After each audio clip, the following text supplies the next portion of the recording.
Right form of ভার্বে যাদের এখনো ভাইয়া সমস্যা, জাস্ট আজকের এই ক্লাসটা দেখো।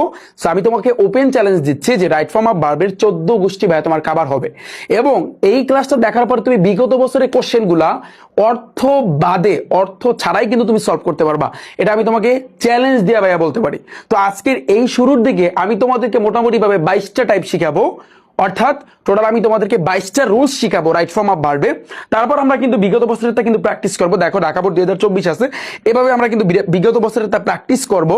সো স্পেশালি এইচএসসি লেভেলের স্টুডেন্ট যারা আছো, সো জাস্ট ভাইয়ার এই ক্লাসটা দেখো, এবং যারা এসএসসিতে পড়তেছো, ক্লাস 9 10 যারা পড়তেছো, তোমরাও চাইলে এই ক্লাসটা দেখতে পারো, কারণ তোমাদেরও কিন্তু ভাইয়া রাইট ফর্ম অফ ভার্ব আছে। জাস্ট তোমরাও চাইলে দেখতে পারো, এবং আজকের এই ক্লাস দেখলে আমি আশা করি এসএসসি স্টুডেন্ট এবং এইচএসসির স্টুডেন্ট উভয়ের জন্য কিন্তু রাইট ফর্ম অফ ভার্বটা পুরো পানির মতো সহজ হয়ে যাবে। ঠিক আছে, এই যে কোশ্চেনটা, এটা কিন্তু তোমার ইন্টারমিডিয়েটের অর্থাৎ এইচএসসি ঢাকা বোর্ড 2024 আসা কিন্তু একটা কোশ্চেন। তো আমরা আগে 22টা রুলস মানে 22টা টাইপ আমরা শিখবো, তারপর কিন্তু আমরা প্র্যাকটিস করব। ওকে, সো এখন একটু খেয়াল করি ভাইয়া, রাইট ফর্ম অফ ভার্বে প্রথমে আসে কিন্তু টাইপ 1। ভাইয়া টাইপ 1 মানে কি? Rules number 1।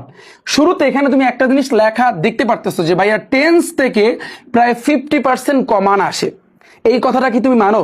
Right form of ভার্বের টেন্স থেকে তুমি ম্যাক্সিমাম বোর্ডই তুমি দেখবা, বোর্ড কোশ্চেনে তুমি দেখবা যে টেন্স দিয়া প্রায় 50% 50% কিন্তু তোমার টেন্স দিয়ে আসে, তোমার টেন্স দিয়ে সলভ করতে হবে।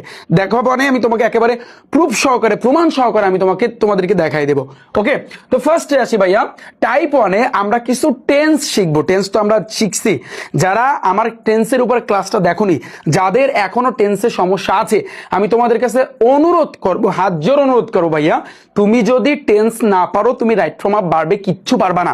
আমি আবারও বলতেছি, তোমার টেন্স মাস্ট শেখা লাগবে। তোমার যদি টেন্সে এখনো সমস্যা থেকে থাকে, তুমি একটু কষ্ট করে রিফাত একাডেমি ইউটিউব চ্যানেলের উপর একটা ক্লিক করো, প্লে লিস্ট আছে ভাইয়া, প্লে লিস্টে যাও, ওখানে দেখবা এসএসসি গ্রামার আর এইচএসসি গ্রামার আছে, ওখানে ক্লিক করে আমার টেন্সের উপর একটা এক্সট্রা ক্লাস আছে।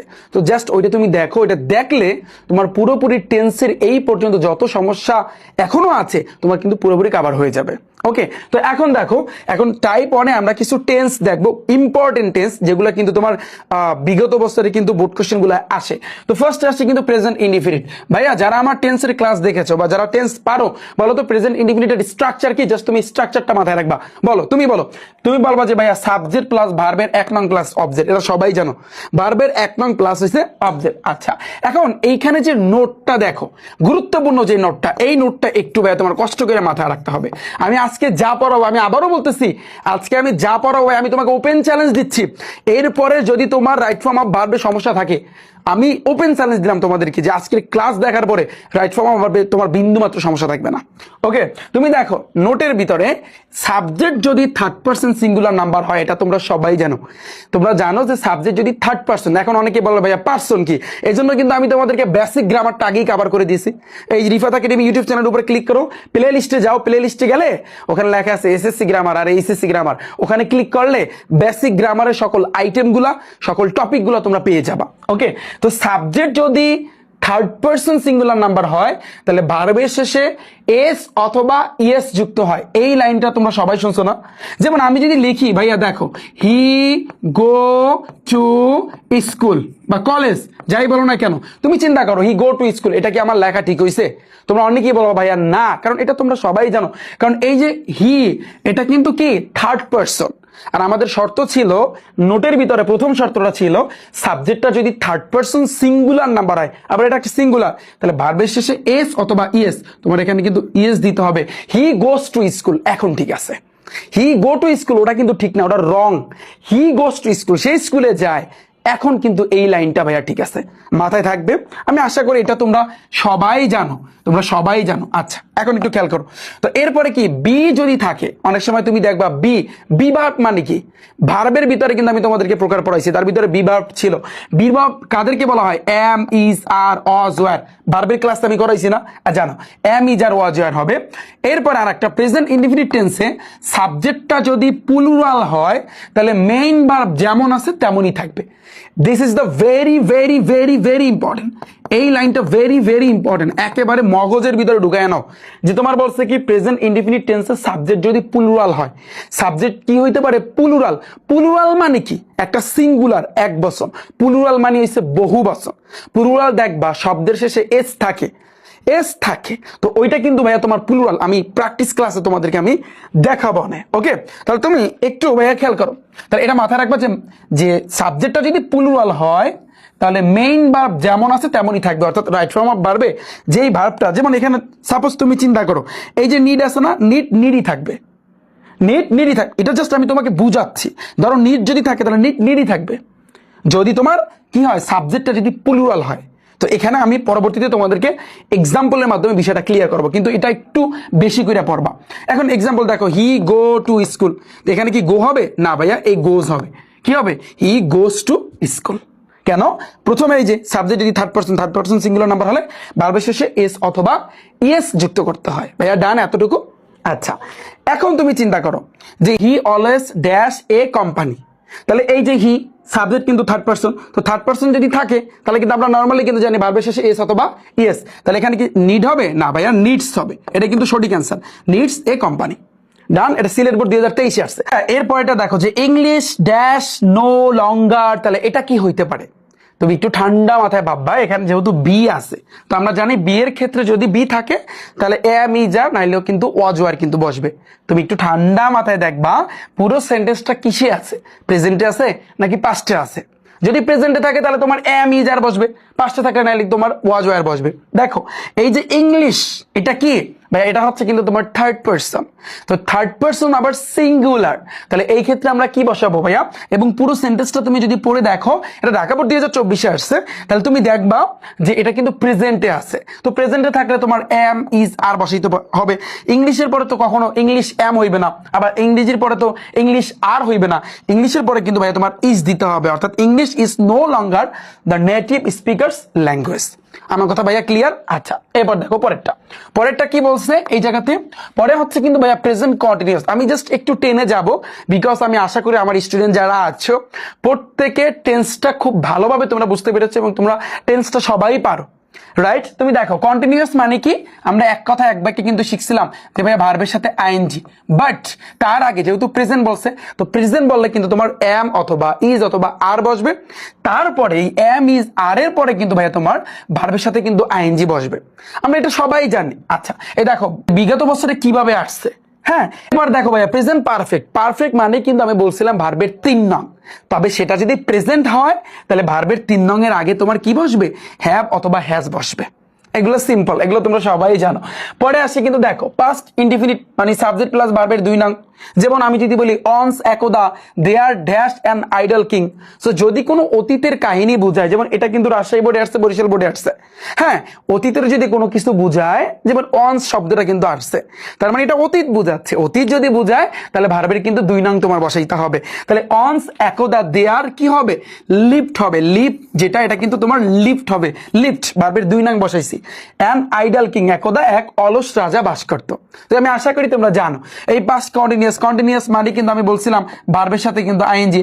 যেহেতু ভাইয়া তোমার পাস্ট বলছে তার মানে তোমার ওয়াচ অথবা তোমার ওয়্যার বসাইতে হবে, ওয়াচ অথবা ওয়্যারের পরে ভার্বের সাথে আইএনজি। আমি আশা করি এগুলো তোমরা সবাই জানো, রাইট? এখন আমাদের সবচেয়ে গুরুত্বপূর্ণ একটা টপিক আমাদের জানতে হবে, এটা অলওয়েজ মাথায় রাখবা যে ভাইয়া ভার্বের কিন্তু টোটাল 6টা ফর্ম আছে।